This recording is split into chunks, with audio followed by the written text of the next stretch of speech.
With the NBA draft coming up tomorrow at Barclays Center in Brooklyn, the draft is reportedly top-heavy, but maybe without depth. Washington's Hannes Steinbach is in the draft. He played one season for the Huskies. He's 6'11", 250, averaged 18.5 a game, 34% from three-point range. For a big man, they love his three-point range. He's projected to go in the mid-teens. And, before we get to the Ultimate Five, I want to ask Softy as he rejoins us here, give me some thoughts on Hannes Steinbach. And Paul, with German, I have German blood in me. It's Hannes Steinbach. Oh, just like that? Okay. Yeah. We'll have you introduce him next time, big fella. Thank you, Paul.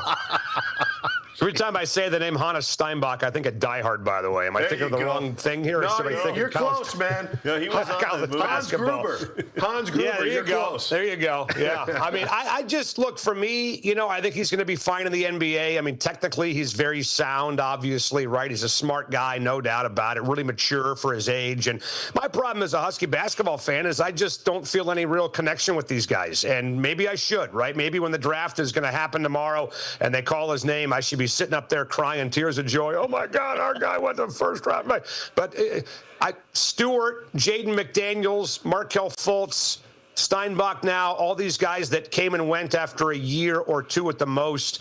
I just don't have any connection with them, right, as Husky basketball fans. I think there's a much stronger bond with guys like Brandon Roy, Isaiah Thomas, Nate Robinson, Detlef Schrempf, guys that played here, for longer than a year or two, guys that were really that were successful, not just on the court, but also off the court as well, and won titles and brought success to Washington. So when you got a player like Steinbach, who was only here for a year and the team was terrible, it's just hard for me as a Husky basketball fan to really relate to that and form a relationship. Like I remember when Jake Locker got drafted to the Tennessee Titans in the first round overall, we jumped in the car and drove to Ferndale and went to the press conference and hung out with him. And this is a guy that obviously didn't accomplish a ton in the grand scheme of things, but when you're 0-12 and you break the bowl streak and you beat Nebraska and you tell the NFL to take a hike and you stay in school for one more year, things like that resonate with people. I don't know if there's anything that Hannes Steinbach did, guys, that really resonates with Husky basketball fans that will get them to really tune in and be emotional about the draft.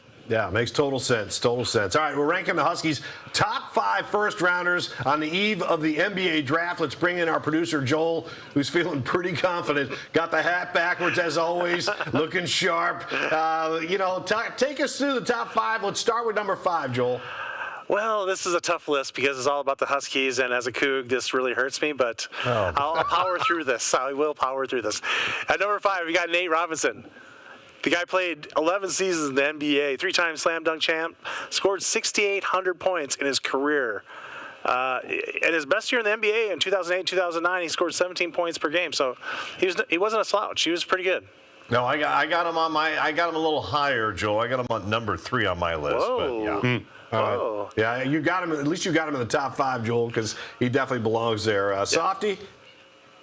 I'm going to go with Terrence Ross. Terrence Ross, 8th overall, third most games played guys ever in the NBA in the history of Husky basketball, and obviously had a nice long career in the NBA. I've got Nate Robinson on my list as well, but I got Terrence Ross number 5. All right, I like that choice too. Jaden McDaniels at number 4, Joel? Yes, I got Jaden there. Maybe a little controversial there. Probably could have had Paulo Banchero. I just think Paulo hasn't played enough in the NBA yet. Paulo played for Duke.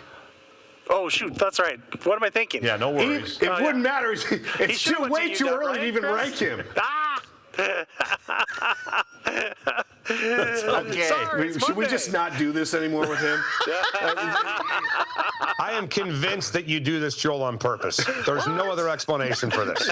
And if you do, God bless you, right? If you're doing it to make all of us look better, then thank you for your sacrifice. But there's no way that you're doing this without going to taking the air and say, come on, man, what is wrong with you? I know it's a Monday, but holy cow. That Michael Jordan was pretty good. He was. He played there for a second. Joel, take us to number 3. Number 3, we got Brandon Roy. Roy. Oh, yeah. 6 seasons in the NBA. His career cut short. 3-time All-Star. Scored over 6,100 points, too. So it was like one of those careers that what could have been. Number 2 on my list. I mean, I think when you Joel, think Brandon Roy went to UCLA. What are you talking about? No! Yeah, Roy's a good choice. He's an obvious choice in this one. All right, Softy? Yeah, no doubt. I mean, he's number 2 on my list, but number 4, I'm going to go with DeJounte Murray. Still in the NBA, obviously, putting together a hell of a career. You know, he had a stretch where, he had 20 points a game 3 years in a row, which is just about as good a stretch as any Husky basketball player has had in a long time. So I'm going to give the kid from Beach, DeJounte Murray, a little bit of a shout out and a spot on my list. Baby boy, as they call him. Joel's got him in there. Go ahead, Yeah, Joel. number 2, DeJounte Murray. 9 seasons in the NBA already. He's only 29. 29th overall pick. Not much expected from him probably, but he's had a heck of a career. And I'm sure Chris remembers back in the day at SPU seeing him play summer ball with Crawford. You knew he was kind of special then, but you just didn't know he was going to be as good as he is right now in the NBA. Joel, you and I were there that night at midnight. It was the greatest bachelor party of all time. They sold out SPU for Jamal Crawford's bachelor party, and Baby Boy put on a show that night. That was incredible. Are we telling bachelor party stories now? Because if we are, I'm hanging up. Getting out of here. All right, Joel, number 1. I hate to admit this. I agree with Softy. Number 1 is Detlef Schrempf. Of all the Huskies that have been drafted, he has had the best career of any Husky player. 16 seasons in the NBA, 6 with Seattle, 8th overall pick, 3-time All-Star, nearly 16,000 points in the NBA. No one's even close. I agree. Yeah. State champion from Centralia, the Detlef Schrempf golf tournament. I mean, he's number 1 on my list. So here's my top 5. You can see it all. What do you think? Rip it apart. Come on. No, I think it's. What do you think? No, I don't think it's worth ripping apart. I mean, outside of your Paulo Banchero comment. What about? I think I like Isaiah Thomas in there. I got Isaiah and Thomas. He's a second-round pick, though. So he was. Wow, nigga, Joel counterattack. That was a counterpunch to Egan. Wow. All right. I like Matisse Thybulle. I think you should throw out Thybulle as an honorable mention. All at Eastside Catholic, 20th overall in Philadelphia. I like that. Just a great. Yes, exactly, Chris. He had some specialty to his game, and a little shout out to Matisse. Can I just recommend that next Monday, Paul and I just do this by ourselves? I mean, not only was Isaiah a second rounder, I think he was the last pick of the draft that year, by the way. The final pick of the second round. So, Egan's in timeout with Joel. All right, you guys go to the closet. You ready to pull a name here, Dave? How about Dion Brown, the greatest slam dunker Absolutely. of all time? Yeah. Well, I mean, look, guys like Detlef, Brandon Roy, DeJounte Murray, Isaiah Stewart, obviously, who's still in the NBA, would be on that list. Jaden McDaniels would be on that list. I would have taken Isaiah Thomas if he had gone in the first round, and I would have taken Paulo Banchero if he went to UW. So you guys were that close to getting it right. Yeah, I think Isaiah Stewart's a good call, too. That guy's a heck of a ball player.